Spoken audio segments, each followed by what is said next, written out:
नमस्कार वीवर्स, स्वागत है आप सबका हिमचक्षु व्लॉग्स पर। आज का ये व्लॉग समाज में चेतना लाने वाले लोगों की सोच के बारे में है। साहू में एक चेतना केंद्र है जिसका नाम चेतना केंद्र साहू है। इसमें पुस्तकालय है, बाकी भी एक्टिविटीज़ हैं जो कि यहाँ के लोगों को, आने वाले पर्यटकों को प्रेरित करती हैं इस इलाके के बारे में जानने के लिए, अपनी संस्कृति के बारे में जानने के लिए। ये सोच जो है, इसके पीछे जो लोग हैं उनके बारे में जो बातचीत की है यहाँ के स्थानीय लोगों ने, उसी को इस व्लॉग में दर्शाया गया है। साहू के इस खूबसूरत चेतना केंद्र के फ्रंट का ये हिस्सा और उसकी ये तस्वीर जो कि बताती है, ये अपने आप में काफ़ी खूबसूरत है।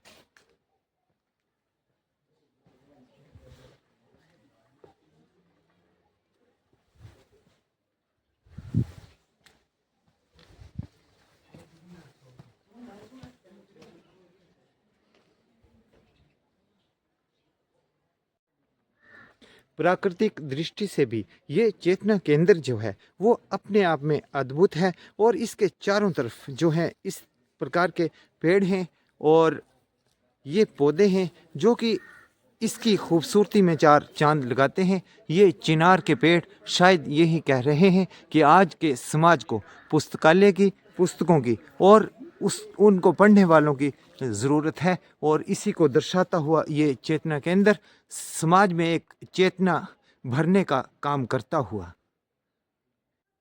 नमस्कार, मैं संजीव ठाकुर साव का स्थायी मूल निवासी हूँ। मैं परिवहन चेतना केंद्र में पिछले 6 महीनों से पाठक के रूप में पढ़ाई कर रहा हूँ। परिवहन चेतना केंद्र को स्थापित करने का जो प्रथम विचार था वो श्री रतन चंद जी के दिमाग में आया था। उनकी मूल दिमाग की मूल उपज के कारण ही आज परिवहन चेतना केंद्र जैसा एक स्टडी इंफ्रास्ट्रक्चर जो वो हमारे सामने खड़ा दिख रहा है। उनको परिवहन चेतना केंद्र को स्थापित करने के पीछे उनका दिमाग ये था कि आजकल के जो युवा नशे की गिरफ्त में जा रहे हैं, उन युवाओं को नशे से बाहर निकाल कर यहाँ पर चेतना केंद्र में एक पुस्तकालय के माध्यम से अच्छी अच्छी पुस्तकें पढ़ने के लिए और देश के विकास में एक समग्र योगदान देने के लिए प्रेरित करना था।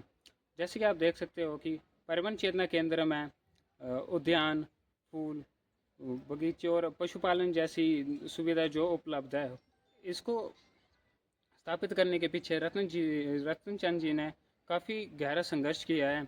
इसके लिए उन्होंने कई बार सरकार से इसको स्थापित करने के लिए समर्थन मांगा, परंतु कई बार सरकार का समर्थन ना प्राप्त होने पर भी उन्होंने स्वयं से ही अपने आय लगाकर इस परिवहन चेतना केंद्र को जो वो स्थापित कर रहा है। और परिवहन चेतना केंद्र के स्थापित होने के साथ ही यहाँ के युवाओं को और अन्य पंचायत के युवाओं और यहाँ तक कि दूर दराज से आने वाले युवा भी है जो वो यहाँ पे स्टडी करने आते हैं। परिवहन चेतना केंद्र में स्वामी विवेकानंद जी, नागार्जुन, डॉक्टर भीमराव अम्बेडकर जैसे महान हस्तियों की किताबें जो वो यहाँ पर पाई जाती है, जिससे हमें कई जीवन की सीख और जीवन को बदल देने वाले संघर्ष के बारे में पता चलता है। अंत में मैं सिर्फ यही कहना चाहूँगा कि आप ज़्यादा से ज़्यादा लोग परिवहन चेतना केंद्र से जुड़कर इसे आगे बढ़ाने में हमारा सहयोग दें। धन्यवाद।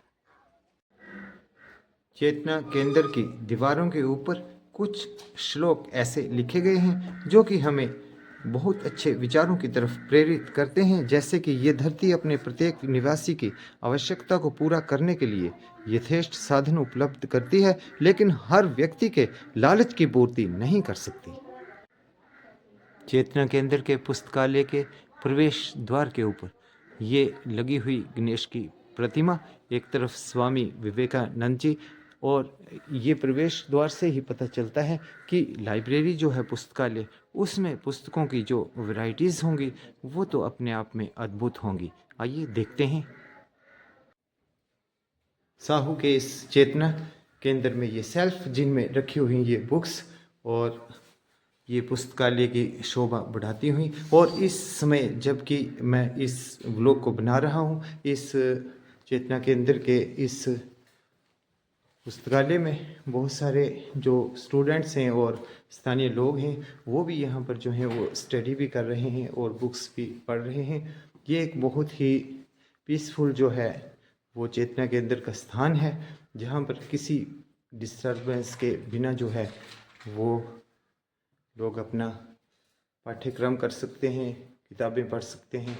और जैसा कि हम देख सकते हैं, ये वीडियो बनाते वक्त भी मैंने जितने स्टूडेंट्स हैं, स्थानीय लोग हैं जो यहाँ पर स्टडी कर रहे हैं, उनसे बात की है कि 2 मिनट के लिए थोड़ी सी कमेंट्री मैं करूँगा, आप बुरा ना माने। तो उन्होंने मुझे परमिशन दी है, इसलिए मैं पुस्तकालय के अंदर जो है वो ये बातचीत कर रहा हूँ।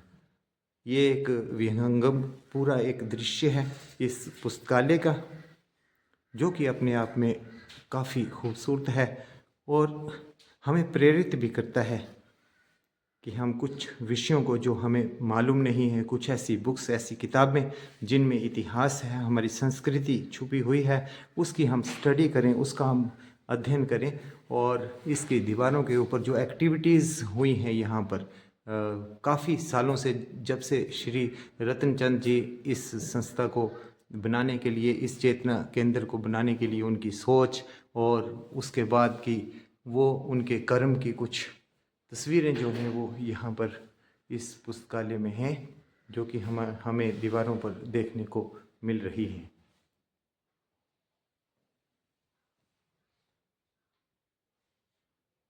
एक बहुत अच्छी सोच, अनूठा प्रयास आने वाली पीढ़ी में जो अध्ययन की जो बीज हैं उनको बोएगा। और इससे हमारा समाज केवल साहू की ये पंचायत ही नहीं, बल्कि यहाँ पर आने वाले हर टूरिस्ट और दूसरे जो गांव के लोग हैं, चंबा के विभिन्न क्षेत्रों के लोग जो कि इस चेतना केंद्र को देखने के लिए आएंगे, बस वो यहाँ पर कुछ देर के लिए ही रुकेंगे, लेकिन उनको इस शांति का और इस पीस का, जो कि आज के वक्त में बहुत कम है, उसका एहसास यहाँ पर आने पर होगा। हिमचक्षु भी ऐसे शख्सियत को, ऐसी पर्सनैलिटीज़ को सल्यूट करता है जिनकी सोच समाज के लिए इतनी पॉजिटिव होती है और जिसके इतने सार्थक परिणाम आने वाले काफ़ी समय में देखने को मिलते हैं।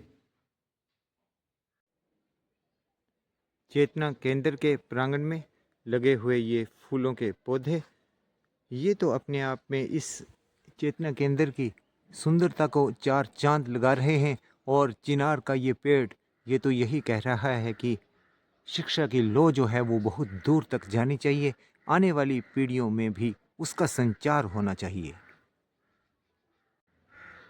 चेतना केंद्र के उद्यान में लगी हुई ये हल्दी, जो कि एक आयुर्वेदिक बूटी कहा जाएगा जिसे, ये तो अपने आप में कई रोगों को दूर करने की क्षमता रखती है। कैसी सोच, कैसे विचार, एक समाज के अंदर क्रांति लाने के लिए, उसे अच्छा बनाने के लिए, उसे सक्षम बनाने के लिए।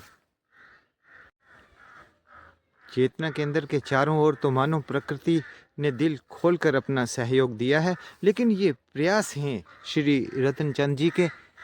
देवदारों के पेड़ से छन कर आती हुई ये धूप मानो कह रही हो कि अच्छी सोच तो उस सूर्य की तरह होती है जो पूरे समाज में रोशनी भर देती है, प्रकाश भर देती है।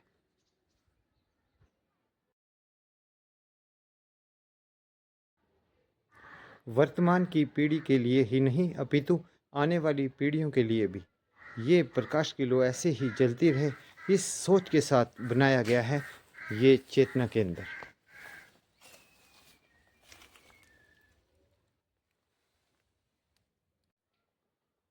चेतना केंद्र काफ़ी क्षेत्रफल में फैला हुआ है और यहाँ पर बाहर से आने वाले पर्यटकों के रहने के लिए रूम्स वगैरह की भी व्यवस्था है।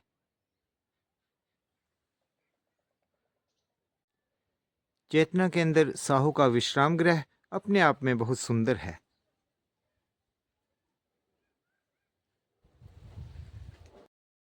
आज के व्लॉग में इतना ही, फिर मिलेंगे किसी नए व्लॉग में। तब तक के लिए जय हिंद, जय हिमाचल।